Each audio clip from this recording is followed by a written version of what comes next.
परमेश्वर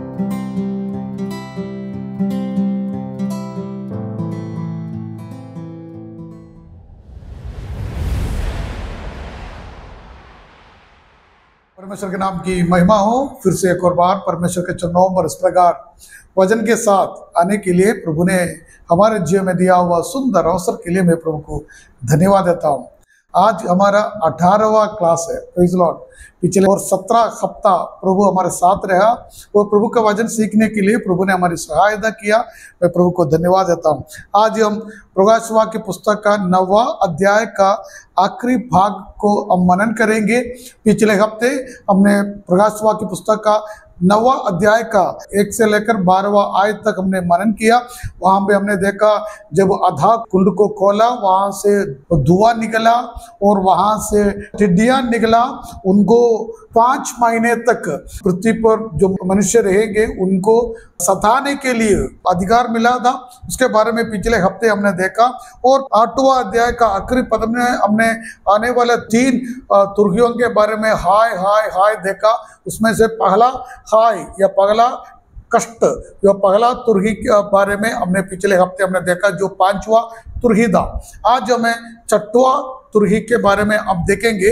वहां पे पिछले हफ्ते से या पिछले क्लास से बढ़कर भयानक बातें होने वाले हैं। उन बातों को आज की क्लास में हम मनन करेंगे। उन बातों को मन में रखते हुए, मतलब पिछले क्लास की बातों को, टिड्डियां की बातों को मन में रखते हुए हम आगे बढ़ेंगे। हम पढ़ेंगे 9वां अध्याय का 13वां और 14 पद को शुरुआत में हम पढ़ेंगे। जब 6वें स्वर्गदूत ने तुरही फूंकी तो सोने की वेदी जो परमेश्वर के सामने है उसके सींगों में से मैंने ऐसा शब्द सुना, मानो कोई 6वें स्वर्गदूत से जिसके पास तुरही थी कह रहा है, उन 4 स्वर्गदूतों को जो बड़ी नदी फुरात के पास बंधे हुए हैं खोल दे। ओके, यहाँ पे 6वीं तुरही फूकी तो हम देखते हैं वहां पे एक ऐसा एक आवाज कहां से आता है? वेदी से। परमेश्वर के सामने जो वेदी है वो सोने की वेदी है, वहां से एक आवाज आया। वो शब्द इस प्रकार था, मानो कोई 6वें स्वर्गदूत से जिसके पास तुरही थी कह रहा है, उन 4 स्वर्गदूतों को जो बड़ी नदी फुरात के पास बंधे हुए हैं खोल दे, खोल दे। यहाँ पे स्वर्गदूत शब्द हिंदी में इस्तेमाल किया है, स्वर्गदूत लिखा है। इंग्लिश में एंजल लिखा है, वो यहाँ पे स्वर्गदूत लिखा है। स्वर्गदूत का यहाँ का मतलब जो अच्छे स्वर्गदूत, हम पिछले हफ्ते उसके बारे में हमने देखा, उनमें से कोई नहीं है। क्योंकि बाइबल हमें ये नहीं बताते हैं अच्छे स्वर्गदूत जो हमेशा परमेश्वर का आज्ञा को मानते हुए परमेश्वर के इच्छा के अनुसार कार्य करने वाले स्वर्गदूत है, उनको बाइबल में कहीं भी बांधा हुआ अवस्था में हम नहीं देखते हैं। और परमेश्वर कहीं भी इन स्वर्गदूतों को, जो अच्छे स्वर्गदूत परमेश्वर की सेवा करते हैं, उनको कहीं बांधे हुए अवस्था में या बंद किया गया करके हम बाइबल में नहीं पढ़ते हैं। लेकिन यहाँ पे जो स्वर्गदूत बांधा हुआ अवस्था में जो हम यहाँ पे पढ़ते हैं, वो परमेश्वर को उपस्थिति से गिरा हुआ दुष्टात्माओं के बारे में बताते हैं। उसके बारे में आगे हम देखेंगे। क्योंकि स्वर्गदूत या अच्छे स्वर्गदूत कहीं भी बाइबल में यह नहीं लिखा है परमेश्वर उनको बांध दिया करके हम देखते हैं। बाइबल में ये लिखा, पत्रोस का पत्री में हम इस बात को पढ़ते हैं। हम आगे बढ़कर उसको भी हम पढ़ेंगे। ये आवाज इस प्रकार था, उन 4 स्वर्गदूतों को छोड़ दो जो महान फुरात नदी पर बंधे हुए हैं। हम पिछले कुछ क्लास में हमने ये देख रहे थे, जो ट्रिबुलेशन के समय में या पीड़ा के समय में, संकट काल के समय में जो भी इस पृथ्वी में होते हैं, ये सब परमेश्वर के अधिकार के अधीनता में होते हैं। हम देखते हैं जो मसीह विरोधी आएगा, वो अपना पूरा देश के लोगों को इकट्ठा कर पूरा संसार के लोगों को इकट्ठा कर मसीह लोगों के विरोध में, यहूदी लोगों के विरोध में वो कार्य करेंगे। ये सब बात हम पढ़ते हैं। लेकिन एक बात बाइबल हर जगह में स्पष्ट करता है कि इन सारे बात परमेश्वर के अधिकार के साथ होते हैं। परमेश्वर के अधिकार के बिना कुछ नहीं इस पृथ्वी में संकट काल के दिनों में होने वाला है। यहाँ पे भी जो स्वर्गदूत जो पृथ्वी में जो मृत्यु को लाने वाला है, जो 4 स्वर्गदूतों के बारे में यहाँ पे लिखा है, वे उनको भी परमेश्वर के उपस्थिति से या परमेश्वर के सामने जो सोने की वेदी है वहां से उनको अनुमति मिला या आज्ञा मिला उनको खोलने के लिए या उनको रिलीज करने के लिए। मतलब जो भी इस पृथ्वी में होने वाला है सब कुछ परमेश्वर के अनुमति के साथ ही होता है। यहाँ पे एक नदी के बारे में लिखा है, फुरात नदी के पास बंधे हुए हैं। मुझे मालूम नहीं है फुरात नदी यहाँ पे क्यों इस्तेमाल किया है, यो नदी क्यों स्पेशल है यहाँ पे, हम उसका कारण हमें नहीं मालूम है। फुरात नदी के पास इसको क्यों बांध दिया है उसका कारण बाइबल नहीं बताते हैं, लेकिन जब हम बाइबल में देखते हैं कि फुरात नदी के बारे में कुछ विशेषताएं हम बाइबल में हम देखते हैं। सबसे पहले फुरात नदी के बारे में जब हम बाइबल में देखते हैं वो हम उत्पत्ति का पुस्तक 2 अध्याय का 14 पद में इस फुरात नदी के बारे में हम पढ़ते हैं। फुरात नदी के बारे में जब हम पढ़ते हैं वहां पर इस प्रकार लिखा है, ये एदन वाटिका से निकलने वाली 4 नदियों से एक थी ये फुरात नदी। हम पढ़ेंगे उस वाक्य को 2:14। और तीसरी नदी का नाम हिद्देकेल है, यह वही है जो अशूर के पूर्व की ओर बहती है। और चौथी नदी का नाम फरात है। चौथी नदी का नाम फरात है, जो फरात नदी का दूसरा नाम है ये फुरात। यूफ्रेटिस, इंग्लिश में यूफ्रेटिस लिखा है, यूफ्रेटिस लिखा है। वो नदी के बारे में सबसे पहले बाइबल में हम उत्पत्ति का 2 अध्याय में हम पढ़ते हैं। वहां पे एदन की वाटिका से निकलने वाली 4 नदियों में से एक थी ये फुरात नदी। ओके, जब फुरात नदी के बारे में हम देखते हैं, फुरात नदी तुर्की में अरारात पर्वत के पास से निकलती है। आपको मालूम है अरारात पर्वत के बारे में, आपको मालूम है जो पूरा विश्व में जब जलप्रलय हुआ था, जब नूह ने जहाज को बनाया, वो जलप्रलय का अंत में नूह का जहाज अरारात पर्वत के ऊपर बैठ गया। हम देखते हैं वहां पहुंच गया था।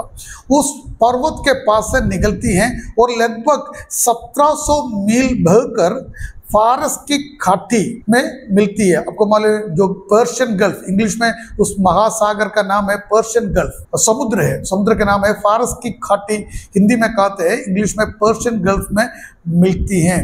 ये मध्य पूर्व की सबसे लंबी और महत्वपूर्ण नदी है और पुराना नियम में कई बार इसके बारे में लिखा गया है।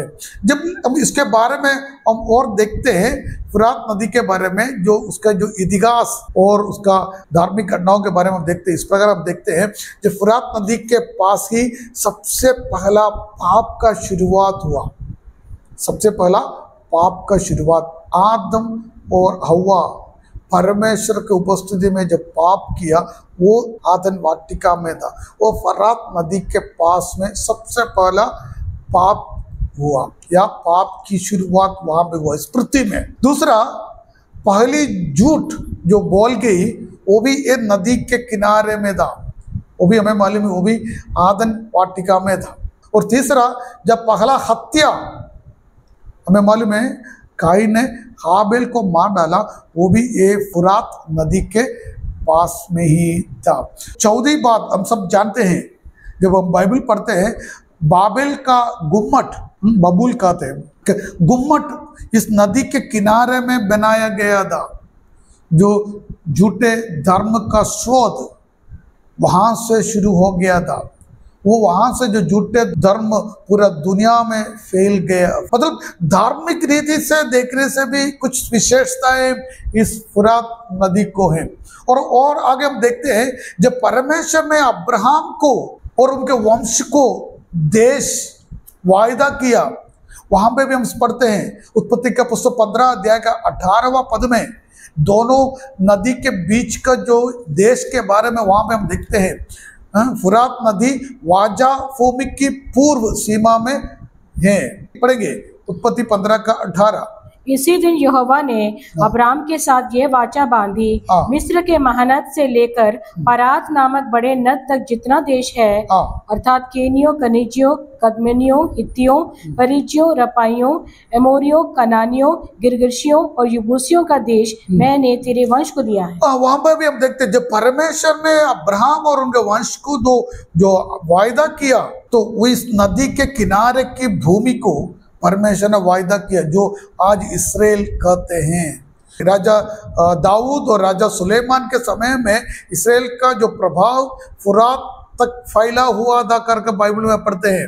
आपके जानकारी के लिए मैं वो आयत को बताना चाहता हूँ। पहला इतिहास का पुस्तक 18वां अध्याय का 3रा पद और दूसरा इतिहास 9वां अध्याय का 24वां पद में हम इन बातों को हम देखते हैं। राजा दाऊद का समय में और राजा सुलेमान के समय में इसराइल का प्रभाव फुरात तक फैला हुआ था कर वहां में हम पढ़ते हैं। और जब हम देखते हैं जो 3 महाशक्ति जो सम्राट इस दुनिया में था, जो एम्पायर हम जानते हैं, जो बाबेल साम्राज्य और अशूर साम्राज्य, और उसका तीसरा हम देखते हैं मेदिया पर्सिया इंग्लिश में कहते हैं, और मादी फारस, जो 3 बड़े जो साम्राज्य या महाशक्ति इस नदी के किनारे में थे। इस बात को हम जानते हैं। वो जो 3 जो महाशक्ति जो इसराइल को सताया था, वे भी ये नदी के किनारे में थे। इसी नदी के किनारे में इसराइल लोगों ने लगभग 70 साल कठोर, कड़वा और भयानक बंधुआई जीवन बिताया। अब जानते हैं बाबेल में बाबिलोन की बंधुआई इस नदी के किनारे में था। हम पढ़ते हैं भजन संहिता 137 का 1 से लेकर 4 तक जब हम पढ़ते हैं, वहां पे इसराइल के लोग कहते हैं बाबिलोन हम नदी के किनारे में बैठकर हम रोए कर पढ़िए उस वाक्य को 1 से 4 तक। बेबीलोन की नहरों के किनारे हम लोग बैठ गए और सियोन को स्मरण करके रो पड़े। उसके बीच के मजनू वृक्षों पर हमने अपनी वीणाओं को टांग दिया, क्योंकि जो हमको बंदी बना कर ले गए थे उन्होंने वहां हमसे गीत गवाना चाहा, और हमारे रुलाने वालों ने हमसे आनंद चाह कर कहा, सियोन के गीतों में से हमारे लिए कोई गीत गाओ, हम यहोवा के गीत को पराये देश में कैसे गाएं। वो ये नदी के किनारे में बैठकर बिंदुआई के समय में, बाबेल के बिंदुआई के समय में रोया कर बाइबल में हम पढ़ते हैं। जब भविष्यवाणी की ओर हम देखते हैं, प्रकाश वाक्य के पुस्तक 16वां अध्याय का 12वां आयत से लेकर 16वां आयत तक, हम पिछले हफ्तों में जब बुधवार की प्रचार में भी इसराइल के बारे में, इसराइल मंदिर के बारे में और अंत के दिनों के बातों के बारे में जब मैंने प्रचार किया, जब विवरण किया, तब भी मैं पढ़ा था। वो 16वां अध्याय का प्रकाश वाक्य का 16वां अध्याय का 12वां आयत से लेकर 16वां आयत तक जब हम पढ़ते हैं, यही नदी है जिसके पार करके परमेश्वर के शत्रु लोग इसराइल लोगों को विरोध में युद्ध करने के लिए आएंगे अंतिम दिनों में। मतलब जो ट्रिबुलेशन के आखिरी दिनों में इस नदी को पार कर मसीह विरोधी पृथ्वी के सारे वंश के लोगों को, राजा लोगों को या अधिकारी लोगों को इकट्ठा कर इस नदी को पार कर वो इसराइल के विरोध में युद्ध करने के लिए आएंगे कर बाइबल में लिखा है। ये फरात नदी का कुछ विशेषता है, शायद इसके कारण होगा यहाँ पे जो फरात नदी के बारे में लिखा है। हम 15वां आयत को पढ़ेंगे। वे चारों दूत खोल दिए गए जो उस घड़ी और दिन और महीने और वर्ष के लिए मनुष्यों की 1/3 के मार डालने को तैयार किए गए थे। यहाँ पे हम देखते हैं वे चारों दूत खोल दिए गए जो उस घड़ी और दिन और महीने और वर्ष के लिए मनुष्यों की 1/3 के मार डालने को तैयार किए गए। ये 4 स्वर्गदूतों को परमेश्वर ने एक स्पेशल योजना के साथ बंद किए हुए थे। इसलिए हम कहते हैं वास्तव में जो स्वर्ग का अच्छे दूत नहीं है, परंतु दुष्टात्माएं हैं, दुष्टात्माएं हैं। मैंने आपको बोला बाइबल में कहीं भी पवित्र स्वर्गदूतों को बांधे हुए अवस्था में हम नहीं देखते या नहीं लिखा है। इस कारण यहाँ 4 स्वर्गदूत वास्तव में दुष्टात्मा हैं। हम देखेंगे 2 पतरस 2 अध्याय का 4 पद को हम देखेंगे। क्योंकि जब परमेश्वर ने उन स्वर्गदूतों को जिन्होंने पाप किया नहीं छोड़ा पर नरक में भेजकर अंधेरे कुंडों में डाल दिया ताकि न्याय के दिन तक बंदी रहे। न्याय के दिन तक बंदी रहे, वहां पे बांधा हुआ अवस्था में परमेश्वर ने रखा है। यहूदा का पत्री 6 आयत। फिर जिन स्वर्गदूतों ने अपने पद को स्थिर न रखा वरन अपने निज निवास को छोड़ दिया, उसने उनको भी उस भीषण दिन के न्याय के लिए अंधकार में जो सदा काल के लिए है बंधनों में रखा है। बंधनों में रखा है। इसलिए मैंने आपको बोला ये दुष्टात्माएं हैं। पिछले हफ्ते हमने देखा जब 5वीं तुरही फूकने से दुष्टात्माओं को सिर्फ चोट पहुंचाने के लिए अनुमति दिया गया था, मारने के लिए नहीं था। पिछले हफ्ते हमने क्लास में यह देखा कि उस समय में वो सताने के कारण, उनको चोट पहुंचाने के कारण वो मरने की इच्छा करेगा। जो पृथ्वी में उस समय में पृथ्वी में रहने वाले लोग मरने की इच्छा करेगा, पहाड़ के नीचे जाकर हमारे ऊपर गिरने के लिए कहेगा, वो मरने के लिए चाहेंगे लेकिन वो नहीं मरेंगे, क्योंकि जो दुष्टात्माओं को जो अधिकार दिया गया था वो सिर्फ चोट पहुंचाने के लिए था, मार डालने के लिए नहीं था। लेकिन यहाँ पे हम देखते हैं 9वें अध्याय का 15 पद में हम देखते हैं इन 4 स्वर्गदूतों को 1/3 मनुष्य को मारने की अनुमति दिया गया है। 1/3। अब याद रखना, पिछले क्लास में हमने देखा 1/14 लोगों को मार डाला कर। हमने उस समय इस प्रकार कहा था, आज के हिसाब से 800 करोड़ लोग इस पूरा विश्व में हैं। अगर 800 करोड़ लोगों से 1/14 मर जाते हैं तो 200 करोड़ लोग मर जाएंगे। अभी यहाँ पे 200 करोड़ लोग मरने के बाद बाकी इस दुनिया में 600 करोड़ लोग बचे हुए हैं। 600 करोड़ लोग बचे हुए हैं, उनमें से 1/3 1/3 का मतलब और 200 करोड़ लोग मर जाएंगे। 600 करोड़ का 1/3 200 करोड़ होता है और 200 करोड़ लोग और मर जाएंगे, मतलब पूरा विश्व का जो पॉपुलेशन है, जनसंख्या है, उसका आधा लोग अभी तक मर जाएंगे। मतलब लगभग 400 करोड़ लोग, 800 करोड़ लोगों से 400 करोड़ लोग अभी जो 6वीं तुरही फूकने से इस दुनिया से चले जाएंगे। बाइबल में इस प्रकार लिखा है, 15वां आयत में हमने पढ़ा, उनका समय भी परमेश्वर ने नियुक्त किया है। परमेश्वर ने उनके घंटे, दिन, महीने और साल के हिसाब से तय किया गया था। स्पष्ट रूप में लिखा है, क्योंकि जो भी परमेश्वर करते हैं उसका योजना के अनुसार करते हैं। इसलिए मैंने पहले आपको बोला, जो ट्रिब्युलेशन के समय में इस पृथ्वी में होने वाला है, सब परमेश्वर के योजना के अनुसार एक के बाद एक होगा। चाहे वो कार्य मसीह विरोधी के द्वारा आते हैं तो भी वो परमेश्वर के अधिकार से या परमेश्वर के अधिकार के अधीनता में होकर होते हैं। विनाश का उद्देश्य यहाँ पे लिखा है, इनका छोड़ जाने का उद्देश्य यह है, पृथ्वी पर रहने वाले मनुष्यों में से 1/3 को मारना। 1/3 को मारना। अभी 1/3 के साथ दोनों न्यायों को मिलाकर आधी से अधिक जनसंख्या नष्ट हो जाएंगे। ओके, आगे बढ़ेंगे, 16वां आयत को पढ़ेंगे।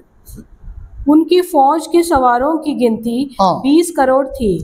मैंने उनकी गिनती सुनी। आगे 17। मुझे इस दर्शन में घोड़े और उनके ऐसे सवार दिखाई दिए जिनके झिल में आग और धूम्रकांत और गंधक की सी थी, और उन घोड़ों के सिर सिंहों के सिरों के समान थे और उनके मुंह से आग, धुआं और गंधक निकलते थे। ओके, यहाँ पे ये चारों दूत अकेले नहीं है, उनके साथ एक फौज है, वो असंख्य में है। हमने पिछले क्लास में हमने देखा, जब अथाह कुंड को खोला, वहां से अनगिनत दुष्टात्माएं निकले हैं, वो टिड्डियां जैसे निकले हैं। यहाँ पे हम देखते हैं उनका संख्या, यूहन्ना ने सुना, क्या सुना? उनका संख्या 20 करोड़ थी। काफी लोग इसको आजकल का कुछ राष्ट्रों की सेना के बारे में तुलना करते हैं। शायद आपको मालूम होगा कुछ साल पहले चाइना के लोग ने इस प्रकार दावा किया कि उनका सेना 20 करोड़ एकड़ के, लेकिन उसके बाद ये झूठा साबित किया गया था। इसके अनुसार ये कोई मनुष्य का सेना नहीं है, ये वचन के अनुसार ये दुष्टात्माओं की सेना है। वचन हमें ये बताते हैं ये दुष्टात्माओं की सेना है, कोई मनुष्य का या राष्ट्र का सेना नहीं है। काफ़ी लोग लोगों को उत्साहित करने के लिए प्रचार में अलग अलग राष्ट्र के लोगों के बारे में, उनके सेना के बारे में वर्णन करते हुए इसके साथ तुलना करते हैं। लेकिन बाइबल के हिसाब से बाइबल हमें यह बताते हैं ये कोई मानुषिक सेना नहीं है, ये दुष्टात्माओं की सेना है, ये बताते हैं। क्योंकि 17वां आयत को जब हम पढ़ते हैं वहाँ पे इन लोगों का जो रूप के बारे में, आकार के बारे में बताया गया है, वो आकार के अनुसार ये कोई मनुष्य का सेना नहीं है, ये दुष्टात्माओं की सेना है। हम 17वां आयत को एक और बार हम पढ़ेंगे। मुझे इस दर्शन में घोड़े और उनके ऐसे सवार दिखाई दिए जिनके झिल में आग और धूम्रकांत और गंधक की सी थी, और उन घोड़ों के सिर सिंहों के सिरों के समान थे, और उनके मुंह से आग, धुआं और गंधक निकलते थे। इन बातों को जब हम देखते हैं हमें समझ में आता है कि ये सिर्फ एक मनुष्य नहीं है, ये दुष्टात्मा होंगे। यूहन्ना ने 20 करोड़ दुष्टात्मा के संघों को देखा, उनका जिलम में आग दिखती थी और धूम्रकांत जो डार्क नीला कलर होता है और गंधक निकलते थे। ये जो तीनों रंग जो नरक की विशेषताओं का वर्णन करते हैं, जलती आग, घुटन देने वाले धुएं और घातक गंधक, ये सब नरक की विशेषताएं हैं। जब हम 14 अध्याय का प्रकाश वाक्य के 14 अध्याय का 10वां पद, 19 का 20वां पद, 20 का 10 और 21वां 8, इन सारे आयत जब हम पढ़ते हैं ये सब एक नरक की विशेषता के जुड़ता है, वो मिलता है। लेकिन यहाँ पे और हम देखते हैं जो घोड़े और उनका वास्तविक अर्थ जो हम देखते हैं उनका भी आकार अलग होता है। बाइबल में घोड़े युद्ध से जुड़े हुए हम देखते हैं, काफी जगह में घोड़े जहां पे भी हम देखते हैं युद्ध के जुड़े हुए हम देखते हैं। लेकिन यहाँ पे घोड़े सच्चे घोड़े नहीं है, ये भी दुष्टात्मा है। सच्चे घोड़े इसलिए नहीं है क्योंकि उसके आकार के बारे में आगे हम पढ़ते हैं, ये सच्चे घोड़े नहीं है। बाइबल में जहां कभी जो घोड़े के बारे में लिखा गया है वे सब जगह में युद्ध के कनेक्टेड होता है, लेकिन यहाँ पे ये युद्ध के कनेक्टेड नहीं है क्योंकि ये सच्चे घोड़े नहीं है परंतु ये दुष्टात्मा है। क्योंकि यहाँ पे लिखा है इनके सिर सिंह के सिर जैसे दे, किसके? घोड़े के सिर सिंह के सिर के जैसे दे। सिंह के सिर जैसे ये हमें बताते हैं जो उग्र और निर्दयी तरीके से शिकार करने वाले हैं। और उनका मुंह को हम देखते हैं, मुंह से आग, धुआं और गंधक निकलकर लोगों को जलाता है, लोगों को जलाता है और मारता था। मैं एक पिक्चर आपको दिखाना चाहता हूँ, शायद ये इससे थोड़ा बहुत जुड़े हुए होंगे। जो हमारे पास जो पिक्चर है ये सब हमने बनाते नहीं है, हम गूगल से हम डाउनलोड करते हैं इसको आपको दिखाने के लिए, ताकि आपको इसके बारे में छोटा जानकारी मिल सके। ओके, आपका स्क्रीन में आया होगा। लगभग इस प्रकार दिखते हैं, इस प्रकार दिखते हैं। उनका मुंह तो सिंह के जैसा है, यहाँ पे हमने पढ़ा, और उनके जिलब में आग है, उनको पूंछ है, पूंछ में सिर है, ये सारे बात हम देखते हैं।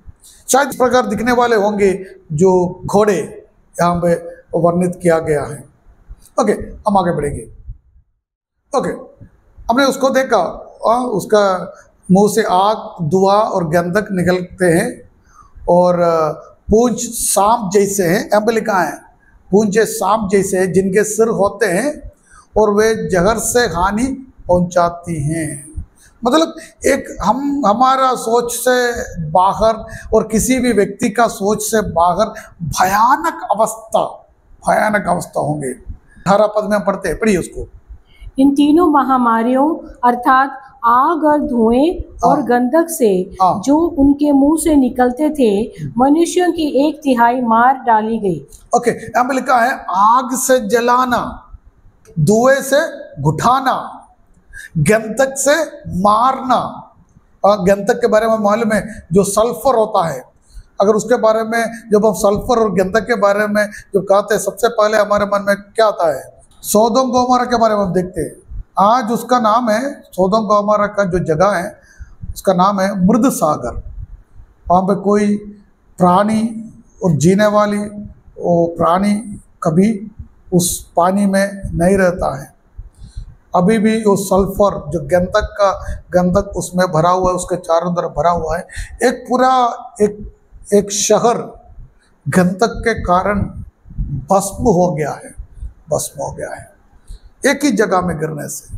अगर वैसा है तो जो ट्रिबुलेशन के समय में इन घोड़ों से निकलने वाले आग, धुएं और गंधक से कितने करोड़ लोग, मैंने बोला आज के जमाने के पॉपुलेशन के हिसाब से कम 200 करोड़ लोग उस समय में मर जाएंगे। 200 करोड़ लोग, 200 करोड़ जब हम कहते हैं, आपको इस बात को सोचना है कि हमारे भारत में 140 करोड़ लोग हैं, लेकिन अमेरिका, यूरोप, इंग्लैंड और ऑस्ट्रेलिया, इन देशों में 10 से 20 करोड़ लोग रहते हैं।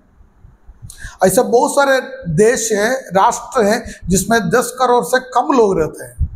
पिछले हफ्ते प्रचार में, बुधवार के प्रचार में मैंने आपको बोला, इसराइल एक राज्य है, राष्ट्र है। इसराइल में 1 करोड़ लोग तक नहीं है।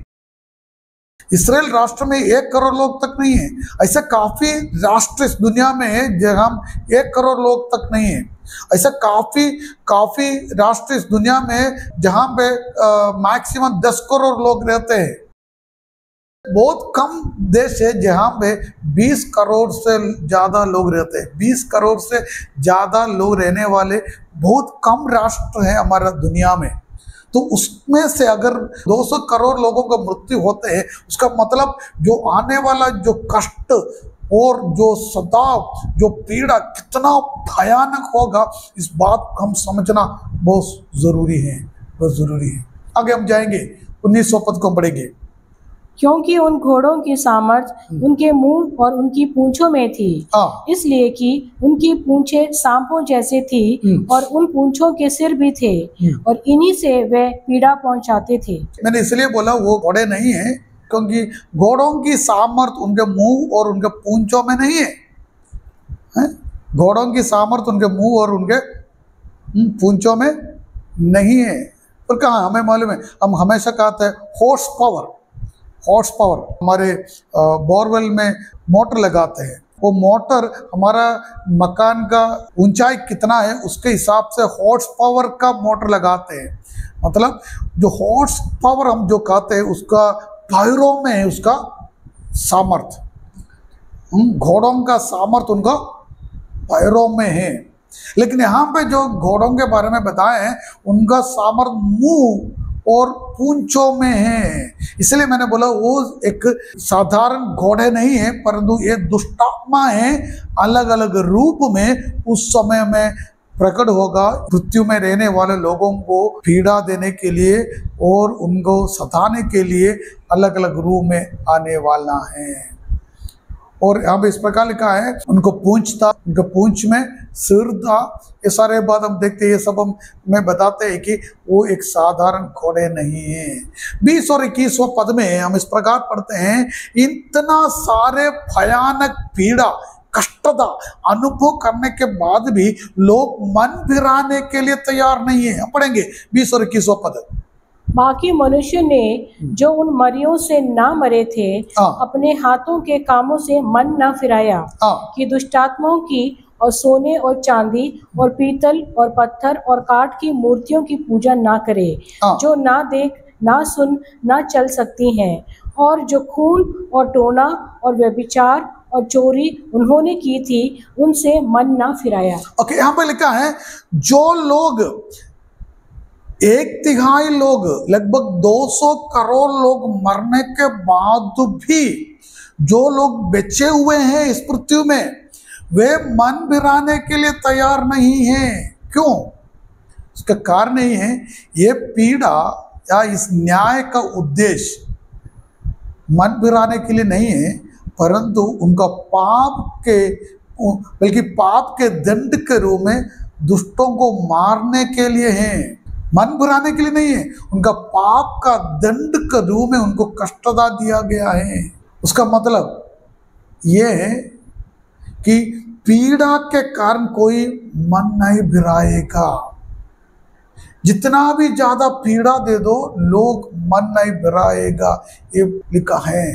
अब लिखा है उनके पाप ये था, दुष्टात्माओं की उपासना, दूसरा मूर्ति पूजा, सोने चांदी पीतल पत्थर और लकड़ी के मूर्तियों की आराधना करते हैं, फिर से योग उपासना करते हैं। हम काफी कहते हैं ये मूर्ति कुछ नहीं है, एक सोने का टुकड़ा है या चांदी का टुकड़ा है, पीतल का टुकड़ा है, लकड़ी या पत्थर का टुकड़ा है, और उसमें कोई शक्ति नहीं है, उसको दिया हुआ अर्पण किया हुआ आहार खाने से कोई प्रॉब्लम नहीं है। हम कहते हैं उसमें कुछ नहीं है, लेकिन हम पढ़ते हैं पगला कुरिन्थियों का पत्री 10वां अध्याय का 15 आयत से लेकर जो पढ़ते हैं, इस प्रकार हम पढ़ेंगे। पढ़िए। मैं बुद्धिमान जानकर तुमसे कहता हूँ, जो मैं कहता हूँ उसे तुम परखो। वह धन्यवाद का कटोरा जिस पर हम धन्यवाद करते हैं, क्या मसीह के लहू की सहभागिता नहीं? वह रोटी जिसे हम तोड़ते हैं, क्या वह मसीह की देह की सहभागिता नहीं? इसलिए कि एक ही रोटी है तो हम भी तो बहुत हैं, एक देह है क्योंकि हम सब उसी एक रोटी में भागी होते हैं। जो शरीर के भाव से इस्राएली है, उनको देखो, क्या बलिदानों के खाने वाले वेदी के सहभागी नहीं? फिर मैं क्या कहता हूँ, क्या यह कि मूर्ति पर चढ़ाया गया बलिदान कुछ है या मूर्ति कुछ है? नहीं, वरन यह मूर्ति पर चढ़ाया हुआ बलिदान कुछ है या मूर्ति कुछ है? पढ़िए। नहीं, वरन यह कि अन्य जाति जो बलिदान करते हैं वे परमेश्वर के लिए नहीं परंतु दुष्टात्मा के लिए बलिदान करते हैं। मूर्ति कुछ नहीं है, एक पत्थर की टुकड़ा, लकड़ी का टुकड़ा कुछ नहीं है, लेकिन जब लोग अन्य जाति उसकी पूजा करते हैं, जो वस्तु पूजा करते हैं, टुकड़ा का नहीं है, परंतु ये लकड़ी के टुकड़ा को आराधना नहीं करते, परंतु वो जो क्या लिखा है वहां पे, दुष्टात्माओं के लिए बलिदान करते हैं। दुष्टात्माओं की बलिदान करते हैं। इस बात को समझना जरूरी है। भजन संहिता 96 का 5 में कहते हैं, सब जातियों के देवता दुष्टात्माएं हैं। इसलिए हमेशा मूर्ति और दुष्टात्मा दोनों जुड़े हुए हैं। हम मूर्ति को अलग नहीं कर सकते दुष्टात्माओं से, क्योंकि जब मूर्ति के सामने जब बलिदान करते हैं, वो मूर्ति के लिए बलिदान नहीं करते हैं, परंतु दुष्टात्माओं को बलिदान करते हैं। इसलिए वो हमेशा जुड़ा हुआ है। मतलब जब लोग मूर्तियों की पूजा करते हैं तो असली में दुष्टात्माएं उन झूठे देवताओं का रूप धारण करते उनके धोखा देती हैं और उनके वश में कर लेती हैं। ओके, यहाँ पे हम देखते हैं विभक्ति के बाद भी लोग अपना हृदय को कठोर करते हैं। इन पदों में बताया गया है कि जो लोग उन भयानक विपत्तियों में मारे नहीं गए, उन्होंने अपने पापों से मन नहीं फिराया। यह दर्शाता है कि केवल दुख या कठिनाई अपने आप में मनुष्यों को परमेश्वर की ओर नहीं मोड़ सकती, जब तक वो सच्चे पश्चाताप के साथ ना आए। मतलब हमारे जीवन में जितना भी कठिनाई आए और कष्टता आए, वो कभी हमें परमेश्वर की ओर नहीं लेकर जाते हैं, परंतु हम पश्चाताप कर कर आने से हम परमेश्वर को उपस्थिति में पहुंच सकते हैं। यहाँ पर लिखा है, जो लोग सोने चांदी पीतल पत्थर और लकड़ी की मूर्तियों की पूजा करते रहे, ये मूर्तियों ना देख सकती है, ना सुन सकती है और ना चल सकती है, वहां पर स्पष्ट में लिखा है, फिर भी लोग उनसे चिपके रहे। यही बात है। काफी बार हम भी सोचते हैं, इनको भी मालूम है ये टुकड़े में पत्थर का हो, चांदी का हो या लकड़ी का हो, टुकड़े सुनते नहीं है, देखते नहीं है, चलते नहीं है, फिर क्यों उसकी उपासना करते हैं, पूजा करते हैं। इसलिए वो पगला कुरिन्थी 10वां अध्याय में हमने पढ़ा, वो जब टुकड़े को उपासना करते हैं, पूजा करते हैं, वो लकड़ी के टुकड़ा को उपासना नहीं करते, परंतु दुष्टात्माओं को आराधना करते हैं, बलिदान करते हैं। इन बात को हम समझना जरूरी है। यहाँ पे जो 4 बड़े पापों के बारे में लिखा है, इनका जो पाप 4 है, एक हत्या करना, दूसरा जादू टोना करना, तीसरा व्यभिचार और अनैतिक संपत्ति के बात को रखना, 4 चोरी करना। ये सभी परमेश्वर के आत्माओं के विरोध है या परमेश्वर के विरोध में है। हम निर्गमन का पुस्तक 20 अध्याय में जो 10 आज्ञाओं के बात हम देखते हैं, जो पढ़ते हैं, वहां पे हमें समझ में आता है ये सारे बात परमेश्वर के आज्ञा के विरोध में है। क्या है? ये हत्या करना, जादू टोना करना, व्यभिचार और अनैतिक संपत्ति बातों को करना, जो चोरी करना, ये सब बात परमेश्वर ने दिया हुआ आज्ञाओं के विरोध में है, विरोध में है। ये उनका सबसे बड़ा 4 पाप वहां पे स्पष्ट रूप में लिखा है।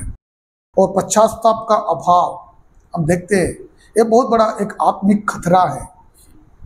पश्चाताप नहीं करते हमारे जीवन में भी, अगर हम पश्चाताप नहीं करते हैं तो हम परमेश्वर को बस में वापस नहीं आ सकते। विपत्ति देकर भी लोग पाप से नहीं मुड़ता है तो उसका हृदय और कठोर हो जाता है। हमें मालूम है फिरौन का मन कठोर हो गया करके पढ़ते हैं। जो 10 विपत्तियां बाधाएं मिस्र देश में आने के बाद भी वो मन भिराने की तैयार नहीं था और उनका मन बहुत कठोर हो गया।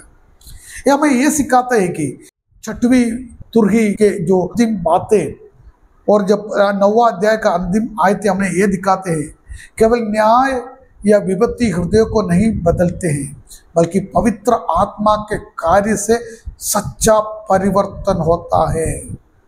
हमारे जीवन में परमेश्वर का आत्मा का कार्य होना वो जरूरी है, तब जो परिवर्तन हमारे जीवन में होता है। जब अनुग्रह का समय है तो परमेश्वर की ओर लौट आना चाहिए। हम बाइबल में पढ़ते हैं ये है अनुग्रह का समय है। ये समय बिताने के बाद अगर हम चाहे तो भी बहुत कठिन होगा और असंभव होगा। परमेश्वर के उस विपत्ति से, संकट से या जो ट्रिबुलेशन से, कष्टता से बचाना बहुत मुश्किल होगा, क्योंकि वो जो अवसर आज परमेश्वर जो अनुग्रह का समय हमें मिला दिया है उसको हम इस्तेमाल करना है, उसका फ़ायदा उठाना है, क्योंकि बाद में केवल न्याय ही होगा, न्याय ही होगा। आज शाम के समय मैं यहाँ पर समाप्त करना चाहता हूँ। ये 6वीं मुहर इस दुनिया में आने वाली बड़े विपत्तियों से एक है, जिसके द्वारा 200 करोड़ लोग आज के हिसाब से इस पृथ्वी से निकल जाएगा, जब मर जाएगा। इतना होने के बाद भी वे मन भुराने के लिए तैयार नहीं है। उसका मतलब यही है, अगर आज हम परमेश्वर के निकट नहीं रहेंगे, परमेश्वर को बस में नहीं बने रहेंगे, अगर जब परमेश्वर बादलों पर आएंगे, यीशु मसीह जब बादलों पर आएंगे, कलीसिया के साथ हम भी उठा लिया नहीं जाएंगे, हमारा भी उठा लिया जाना नहीं होते हैं, तो हम भी इस दुनिया में इन सारे विपत्तियों को हम सामना करेंगे, इस सारे कष्टताओं को हम सामना करेंगे। हम मरने के लिए हम चाहेंगे लेकिन मृत्यु भी हमसे दूर रहेंगे। पीछे हफ्ते हमने देखा, हम इन दिनों में यीशु मसीह के आगमन के लिए हम अपने आप को तैयार करते हुए, उस आगमन की बाट जोते हुए आगे रहने के लिए हम तैयार होना है। हम अपने आप वचन के अनुसार जीने के लिए हम तैयार रहना है, ताकि परमेश्वर के आगमन के समय में जब तुरही फूकी जाएगी, यह वाले न्याय के तुरही के समय में नहीं, यीशु मसीह का आगमन का तुरही जब फूकी जाएगी, हम इस दुनिया से बादलों पर उठा लिए जाएंगे। इन वचनों के द्वारा प्रभु हम सबका आशीष और अनुग्रह प्रदान करें। सबको जय मसीह।